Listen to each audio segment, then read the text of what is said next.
ओरा का पहला राजा एक बार अपने राज्य में बसे एक खतरनाक ड्रैगन पर हमला करने गया। इस हमले में उसके सभी सैनिक मारे गए और राजा खुद ड्रैगन की दया पर आ गया। सदियों बाद लॉर्ड बायफोर्ड की बेटी एलोडी को ओरा की रानी इसाबेल से शादी का प्रस्ताव मिलता है। प्रस्ताव ये था कि वह अपने बेटे प्रिंस हेनरी से शादी कर ले। अपने पिता के कहने पर एलोडी इस शादी के लिए तैयार हो जाती है ताकि उसका दहेज उसके गरीब लोगों की मदद कर सके। जब एलोडी ओरा पहुंचती है तो शुरू में वह और हेनरी एक दूसरे में कोई दिलचस्पी नहीं दिखाते, लेकिन धीरे धीरे वे एक दूसरे के करीब आते हैं क्योंकि दोनों को यात्रा करना पसंद है। एलोडी की सौतेली माँ लेडी बायफोर्ड रानी इसाबेल के इरादों पर शक करती है और एलोडी से सगाई तोड़ने को कहती है, लेकिन ये बेकार होता है। शादी के बाद एलोडी और हेनरी पहाड़ों में एक प्राचीन रस्म में भाग लेते हैं जो उनके विवाह का जश्न मनाने के लिए मानी जाती है। इसाबेल बताती है कि पहले राजा ने ड्रैगन के साथ समझौता किया था जिसमें उसने अपनी 3 बेटियों का बलिदान दिया था ताकि उसके लोग और ड्रैगन के बीच शांति बनी रहे। रस्म के दौरान उनके हाथों को काटकर एक साथ बांधा जाता है। फिर हेनरी एलोडी को ड्रैगन की गुफा के ऊपर के रास्ते से ले जाता है और इसाबेल के कहने पर उसे खाई में धकेल देता है। एलोडी गिरने के बाद भी बच जाती है और समझती है कि वह असली बलिदान है।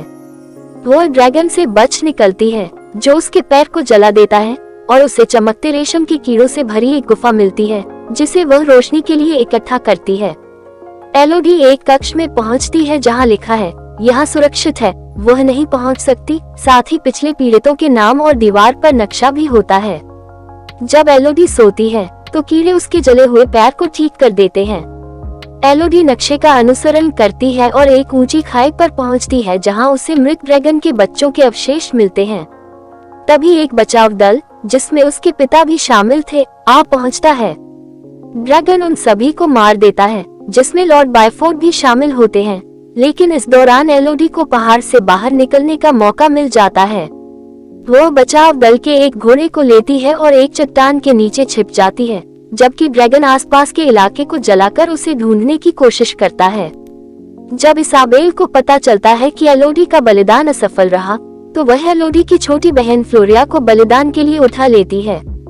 लेडी बायफोर्ड की इस हताशा को जानकर एलोडी अपनी बहन को बचाने के लिए वापस लौटती है। वह फ्लोरिया को ढूंढती है जिसे ड्रैगन ने जिंदा छोड़ दिया था ताकि वह एलोडी को फंसाने के लिए चारा बने। एलोडी एक ध्यान भटकाने वाली योजना बनाती है और अपनी बहन को छिपने के लिए कहती है। फिर वह ड्रैगन का सामना करती है और उसे समझाने की कोशिश करती है कि उन्हें ओरा के लोगों ने धोखा दिया था।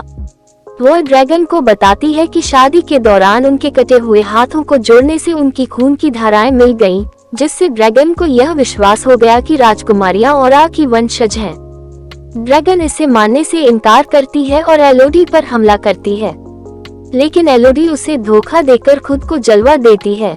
ड्रैगन को अपनी दया पर पाकर एलोडी उसे सच समझाने में कामयाब होती है और दोनों को चमकते कीड़ों से ठीक कर देती है।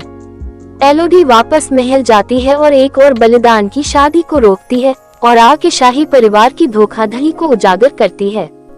वह नई दुल्हन और उसके परिवार को भागने की सलाह देती है और ड्रैगन महल को जला देता है जिसमें सभी शाही और कुलीन मारे जाते हैं। कुछ दिनों बाद एलोडी, फ्लोरिया और लेडी बायफोर्ड अपने घर लौटते हैं, भरपूर राशन और ड्रैगन के साथ।